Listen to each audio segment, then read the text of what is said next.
जय हिंद दोस्तों, मेरा नाम है रोहित और आप देख रहे हैं स्टडी क्यों नहीं। दोस्तों, जैसे कि आपको पता है अभी तक हम लोगों ने 400 क्वेश्चंस कवर कर लिए। ये उसका नेक्स्ट पार्ट है और इसमें हम लोग जो केमिस्ट्री के प्रीवियस ईयर क्वेश्चंस पेपर है वो कवर कर रहे हैं। और आपको जैसा कि पता होगा, मैंने बायोलॉजी के भी जो प्रीवियस ईयर क्वेश्चंस पेपर है उनको कवर किया है। वो मैंने 900 क्वेश्चंस वहाँ पे कवर किए। और आपको जैसा पता होगा, जो साइंस है उसके क्वेश्चंस रिपीट होते हैं। तो विलम्ब ना करते हुए शुरू करते हैं। लेकिन उससे पहले आपने मेरे चैनल को अभी तक सब्सक्राइब नहीं किया तो सबसे पहले सब्सक्राइब कीजिए। इस वीडियो को दोस्तों अभी लाइक कर दीजिए और मेरा आप सभी से अनुरोध है, इसको जितना से जितना हो सकता है शेयर कीजिए इस वीडियो को, क्योंकि जो आप शेयर करेंगे और वो मेरे लिए सबसे ज़्यादा इंपॉर्टेंट होंगे। क्योंकि जब लोग इस वीडियो को देखेंगे तो मुझे भी प्रोत्साहन मिलेगा और मैं ऐसे ही वीडियो आपके लिए बना सकूँगा। तो विलम्ब न करते हुए शुरू करते हैं दोस्तों। पहला क्वेश्चन यहाँ पे पूछा जा चुका है। और उससे पहले बता दूं दोस्तों, जहाँ हम लोग यहाँ पे जितने भी क्वेश्चंस करेंगे किसी ना किसी एग्जाम्स में आ चुका है। जैसे कि ये क्वेश्चन की अगर बात करें तो ये भी देख सकते हैं आप, आरआरबी एनटीपीसी में पूछा जा चुका है। तो शुरू करते हैं। घड़ी में इस्तेमाल किए जाने वाला क्वार्ट्ज, तो बताना है किसका बना होता है। तो यह जैसे कि मैंने बताया, क्वार्ट्ज में सिलिकॉन पाया जाता है, जो सिलिकॉन डाइऑक्साइड होता है उसका बना होता है। नेक्स्ट क्वेश्चन पूछा गया है कि ट्रांजिस्टर बनाने के लिए सर्वाधिक प्रयुक्त पदार्थ। तो दोस्तों, जो ट्रांजिस्टर होता है वो सिलिकॉन का बना होता है, तो ये भी पता होना चाहिए। पृथ्वी के वातावरण में सबसे ज़्यादा पाया जाने वाला तत्व कौन सा है। तो दोस्तों, जो पृथ्वी का वातावरण है इसमें सबसे अधिक मात्रा में पाया जाने वाला पदार्थ नाइट्रोजन है। क्योंकि आपको पता है जो नाइट्रोजन गैस होती है, पृथ्वी पर लगभग 78% भाग पर नाइट्रोजन गैस पाई जाती है। और ये भी याद रखना है, यहाँ पे हम लोग वातावरण की बात कर रहे हैं, ना कि हम लोग जो पृथ्वी है, भूपर्वती या फिर आपका क्रोड या फिर इन सब की बात कर रहे हैं। ये हम लोग वातावरण की बात कर रहे हैं। देख सकते हैं रेलवे में 2013 और एसएससी 2016 में पूछा गया था। प्रतिशतता के आधार पर वायुमंडल में सर्वाधिक पाई जाने वाली गैस कौन सी है। यहाँ पे दोस्तों प्रतिशत की बात की गई है। तो दोस्तों, प्रतिशत में भी नाइट्रोजन जो है वातावरण में सबसे अधिक पाई जाती है। हमारे वातावरण में कितने प्रतिशत नाइट्रोजन है। तो दोस्तों, हमारे वातावरण में लगभग 78% नाइट्रोजन पाई जाती है। दोस्तों, आलू के चिप्स के तलने पर ऑक्सीडेशन के कारण तेल के बासी होने से रोकने के लिए चिप्स को लिफाफों के अंदर भरा जाता है। तो आपको बताना है जिस लिफाफों के अंदर उनको भरा जाता है उसमें किस प्रकार की गैस भरी जाती है या फिर किन गैसों का प्रयोग किया जाता है। तो यहाँ पे दिया गया ऑक्सीजन। तो दोस्तों, अगर ऑक्सीजन गैस भरी जाएगी तो ऑक्सीडेशन जो है रिएक्शन या फिर ऑक्सीकरण की जो प्रक्रिया है वो जल्दी हो जाएगी। तो ऑक्सीजन यहाँ पे गलत हो जाएगा। और यहाँ पे जो दोस्तों हाइड्रोजन होती है ये भी गलत हो जाएगा। दोस्तों, यहाँ पे जो नाइट्रोजन है वो सही हो जाएगा, क्योंकि आपको पता है जो नाइट्रोजन होती है हमारे वातावरण में पाई जाती है, परंतु ज़्यादा रिएक्शन नहीं करती किसी भी चीज़ से। और यहाँ पे क्लोरीन भी गलत हो जाएगा। क्लोरीन भी होगा तो भी ऑक्सीडेशन रिएक्शन हो जाएगी। और ये क्वेश्चन आरआरबी एनटीपीसी में पूछा जा चुका है, तो सही आंसर होगा सी, यानी नाइट्रोजन। दोस्तों, नाइट्रोजन यौगिकीकरण एक प्रक्रिया है जिसमें जो ऑर्गेनिक नाइट्रोजन होता है प्रोटीन में रूपांतरित हो जाता है, तो ये भी पता होना चाहिए। नाइट्रीकरण किसे परिवर्तित करने की जैविक प्रक्रिया है। तो दोस्तों, जो नाइट्रोजनीकरण होता है इस प्रक्रिया में जो वातावरण की नाइट्रोजन होती है, यानी जो नाइट्रोजन होती है वो नाइट्राइट के फॉर्म में कन्वर्ट हो जाती है। तो ऑप्शन हो जाएगा बी सही। और आपको पता होगा जितने भी पेड़ पौधे होते हैं वो नाइट्रोजन को डायरेक्ट वातावरण से ग्रहण नहीं कर सकते। वो दोस्तों जो नाइट्रोजन होती है उसको नाइट्राइट के फॉर्म में ग्रहण करते हैं। इसलिए अगर कभी भी कोई खेती कर रहा है और उसके खेत में अच्छी फसल नहीं उग रही है तो उसको सलाह दी जाती है कि आप साल में एक बार अपने जो खेत है उसमें दलहन फसल उगाएं। दलहन फसल जैसे कि चना, मटर, तुअर, इन सबको। पौधे के मामले में मिट्टी से सोखा गया नाइट्रेट, तो आपको बताना है कि किस फॉर्म में परिवर्तित हो जाता है। तो इसका सही आंसर हो जाएगा दोस्तों, जो मुक्त नाइट्रोजन परिवर्तित हो जाता है। दोस्तों, इस क्वेश्चन में पूछा गया है कि पौधे के मामले में मिट्टी से सोखा गया नाइट्रेट जो होता है पौधे किस रूप में वातावरण में वापस छोड़ते हैं। तो जो दोस्तों मुक्त नाइट्रोजन परिवर्तित हो जाता है, यानी मुक्त नाइट्रोजन के फॉर्म में छोड़ते हैं। और देख सकते हैं आरआरबी एनटीपीसी में पूछा जा चुका है।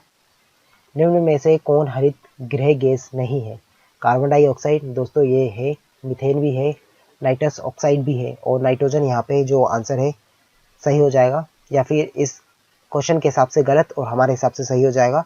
तो आंसर हो जाएगा डी। नाइट्रोजन के निम्नलिखित ऑक्साइडों में से कौन सा एक नाइट्रिक अम्ल के एनहाइड्रेट के रूप में जाना जाता है। तो दोस्तों, नाइट्रिक अम्ल के एनहाइड्रेट के रूप में यहाँ पे जो N2O5 है उसको जाना जाता है। निम्नलिखित में से कौन सा हास्य गैस के रूप में प्रयुक्त होता है। तो दोस्तों जो नाइट्रस ऑक्साइड है ये हास्य गैस के रूप में प्रयुक्त होता है। और दोस्तों इसका आपको फॉर्मूला भी याद रखना है, काफ़ी टाइम इसका फॉर्मूला भी पूछा गया है। तो ये इसका फॉर्मूला होता है N2O, तो ये भी आपको याद होना चाहिए। और देख सकते हैं यूपी पीएससी यानी उत्तर प्रदेश पीएससी में पूछा गया है। उसके साथ साथ एसएससी 2016 और आरआरबी एनटीपीसी 2016 में भी पूछा गया था। निम्नलिखित में से कौन सा दंत चिकित्सकों के द्वारा निषेधक के लिए स्थापन के रूप में इस्तेमाल किया जाता है, यानी जो एनेस्थीसिया है उसके रूप में जो आप कभी भी किसी भी दांत के डॉक्टर के पास जाते हैं वो यूज करता है। तो यहाँ पे लिखा है दोस्तों ऑक्सीजन नहीं किया जाता, नाइट्रोजन नहीं किया जाता दोस्तों, जो नाइट्रस ऑक्साइड होता है। क्योंकि नाइट्रस जो ऑक्साइड है, जैसे कि मैंने आपको लास्ट क्वेश्चन में इसका फॉर्मूला बताया N2O, दोस्तों ये लाफिंग गैस है और इसी के लिए इसका उपयोग हम लोग निषेधक के रूप में यानी एनेस्थीसिया के लिए यूज करते हैं। तो देख सकते हैं ये भी रेलवे और एसएससी दोनों में पूछा जा चुका है और सेम ईयर, इससे पता चलता है क्वेश्चन रिपीट होते हैं।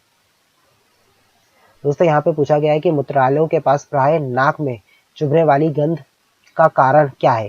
तो दोस्तों अगर आपने देखा होगा कि आप पब्लिक टॉयलेट में जाते हैं तो वहाँ पे एक तीक्ष्ण गंध मिलती है जो कि अमोनिया के कारण होती है। आपको पता है कि हमारे जो यूरिन होता है उसमें जो अमोनिया है पहले तो वो यूरिया के फॉर्म में होता है और यूरिया वायु से रिएक्शन करके अमोनिया का निर्माण कर लेता है।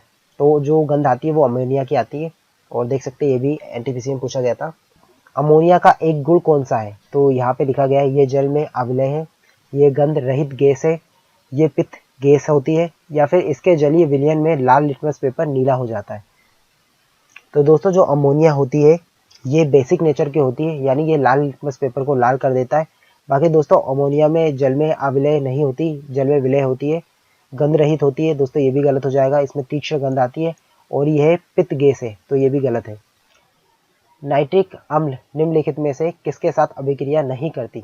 तो दोस्तों जो नाइट्रिक एसिड होती है ये सोने के साथ कोई रिएक्शन नहीं करती। अगर दोस्तों यहाँ पे अगर हम लोग अम्लराज की बात करें तो दोस्तों आपको पता होना चाहिए अम्लराज में हाइड्रोक्लोरिक एसिड और नाइट्रिक एसिड दोनों होता है। यहाँ पे जो इसका अनुपात होता है वो क्रमशः 3:1 होता है।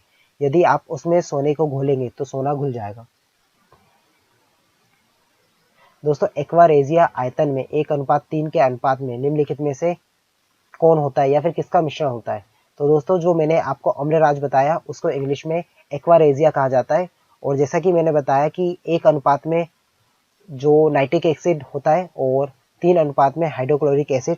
तो इस ऑप्शन में आप देख सकते हैं जो पहला ऑप्शन है वो सही हो जाएगा। और दोस्तों यहाँ पे जो HNO3 होगा यहाँ पे 3 आएगा, तो ये आपको याद रखना है, ये फॉर्मूला काफी टाइम पूछा जा चुका है। उत्कृष्ट धातु को घोलने के लिए निम्नलिखित में से किस एक का प्रयोग किया जाता है। तो दोस्तों जो उत्कृष्ट धातु होती है उनको घोलने के लिए एक्वेरेजिया का उपयोग किया जाता है। तो ये भी आपको पता होना चाहिए जैसा कि मैंने आपको बताया, क्योंकि सोने को उत्कृष्ट धातु माना जाता है। किसके द्वारा पर्यावरण प्रदूषण के कारण अम्ल वर्षा होती है। तो दोस्तों अगर वातावरण में जो नाइट्रस ऑक्साइड है और जो सल्फर डाइऑक्साइड है इनकी मात्रा बढ़ जाती है, तो जब ये पानी जो वाष्पीकरण होता है उसके साथ उसमें मिल जाता है और जिसके कारण एसिड रेन होता है। और ये क्वेश्चन आप देख सकते हैं एसएससी 2015, 2016 और 2017 में भी पूछा गया है। तो ये क्वेश्चन आपके लिए वेरी इंपॉर्टेंट है अगर आप एसएससी के लिए पढ़ लें। वह पहला तत्व कौन सा है जिसकी रासायनिक खोज हनिंग ब्रांड द्वारा की गई थी। तो इसका सही आंसर हो जाएगा दोस्तों फॉस्फोरस। और ये भी देख सकते हैं रेलवे में पूछा गया है। फॉस्फोरस को पानी में क्यों रखा जाता है। दोस्तों फॉस्फोरस को पानी में रखने का कारण है क्योंकि उसका जो ज्वलन ताप या फिर ज्वलन तापमान है बहुत कम होता है, यानी यह हवा के प्रेजेंट में स्वतः ही जल उठता है। और ये भी क्वेश्चन तो एक ही साल यानी 2016 में 2 बार रिपीट हुआ है। और दोस्तों इस वीडियो को लाइक कर दीजिए दोस्तों अभी और शेयर कर दीजिए। निम्नलिखित में से कौन सा सफेद फॉस्फोरस है। तो दोस्तों फॉस्फोरस कई प्रकार के पाए जाते हैं, तो सफेद फॉस्फोरस का पूछा गया है। तो जो P4 होता है वो सफेद फॉस्फोरस के रूप में जाना जाता है। निम्नलिखित में से फॉस्फोरस का कौन सा रूप सबसे ज्यादा प्रतिक्रियाशील है। तो दोस्तों जो फॉस्फोरस का जो श्वेत फॉस्फोरस रूप है सबसे ज्यादा प्रतिक्रियाशील है। और दोस्तों वहीं पे अगर आप लाल फॉस्फोरस की बात की जाए तो आपने देखा होगा जो माचिस होती है, माचिस के जो ऊपर रेड कलर का आपने देखा होगा जिसको जलाने पर या फिर जिसको रगड़ने पर आग जल उठती है, वही लाल फॉस्फोरस होता है, माचिस की तीलियों में होता है। तो फॉस्फोरस जैसा कि मैंने बताया माचिस की तीलियों में फॉस्फोरस होता है। और ये भी आरआरबी एनटीपीसी 2016 में पूछा गया था। तो देख सकते हैं आप यहाँ पे रेलवे के कई क्वेश्चंस जो कि पहले पूछे जा चुके हैं वो पूछे गए हैं। निम्नलिखित में से ग्रीन हाउस गैसों में शामिल नहीं किया जा सकता। तो यहाँ पे दिया गया है दोस्तों नाइट्रस ऑक्साइड, तो ये ग्रीन हाउस गैस है। कार्बन डाइऑक्साइड ये भी है। और दोस्तों यहाँ पे दिया गया है फॉस्फाइन, तो ये नहीं होगा और हमारे क्वेश्चन के हिसाब से सही। और जो मीथेन है ये भी ग्रीन हाउस गैस है। ये क्वेश्चन भी पूछा गया है रेलवे में। ऑक्सीजन की खोज किसने की थी? तो दोस्तों जो ऑक्सीजन है इसकी खोज सीले द्वारा की गई है। तो याद रखना है आपको, जो कार्ल सीले है इसके द्वारा ऑक्सीजन की खोज की गई थी। सबसे प्रचुर मात्रा में मिलने वाला तत्व, दोस्तों सबसे प्रचुर मात्रा में जो तत्व मिलता है हमारी पृथ्वी पर वो ऑक्सीजन है। एक ऑक्सीजन परमाणु में कितने संयोजी इलेक्ट्रॉन होते हैं? तो दोस्तों एक ऑक्सीजन परमाणु में 2 संयोजी इलेक्ट्रॉन पाए जाते हैं। निम्नलिखित गैसों में से कौन सी एक ग्रीन हाउस गैस नहीं है? तो दोस्तों कार्बन डाइऑक्साइड है, मीथेन भी हो जाती है, नाइट्रस ऑक्साइड भी हो जाती है, बट जो ऑक्सीजन है वो नहीं है। ऑक्सीजन और ओजोन है। तो दोस्तों जो ऑक्सीजन और ओजोन है यह एलोट्रॉप्स है। तो ये भी आपको पता होना चाहिए एलोट्रॉप्स। तो ये भी आपको पता होना चाहिए एलोट्रॉप्स। दोस्तों जो ऑक्सीजन का फॉर्मूला होता है वो होता है O2 और जो ओजोन का होता है वो होता है O3। तो आपको दोनों फॉर्मूले पता होना चाहिए। निम्नलिखित में से कौन सा त्रिपरमाणुक अणु है? तो आपको बताना है इनमें से कौन सा है। तो दोस्तों जो ओजोन होता है त्रिपरमाणुक अणु है, क्योंकि आपको पता है जो ऑक्सीजन है इसके 3 परमाणु उसमें प्रेजेंट होते हैं।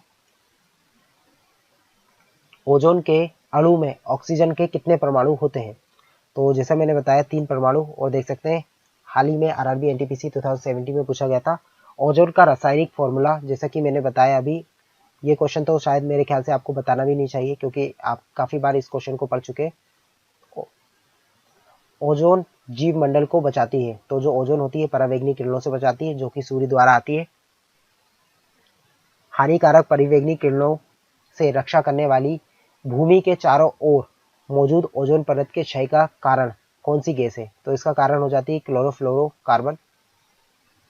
सल्फर का साधारण नाम? तो दोस्तों इसका आंसर हो जाएगा ब्रिमस्टोन।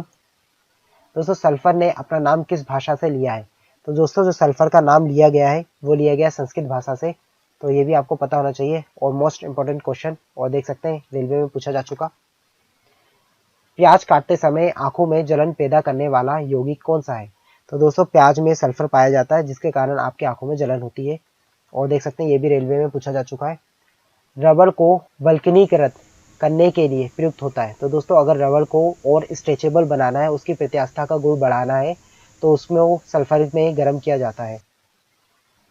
दोस्तों इसमें से पूछा गया है कि निम्न में से कौन सा आधातु अपनी तरलीय अवस्था में अपरूपता प्रदर्शित करता है? तो इसका भी आंसर हो जाएगा सल्फर। आई होप आपको वीडियो पसंद आई होगी। हम लोगों ने अब तक लगभग 440 क्वेश्चंस कर लिए हैं, यानी 440 क्वेश्चंस कर लिए हैं। और आगे भी हम लोग क्वेश्चंस करेंगे। जैसा कि मैंने बताया हम लोग 700 क्वेश्चंस कवर करेंगे। तो ये वीडियो पसंद आई हो तो मेरे चैनल को सब्सक्राइब कीजिए, लाइक कीजिए, शेयर कीजिए। तो मिलते हैं दोस्तों नेक्स्ट वीडियो में। जय हिंद।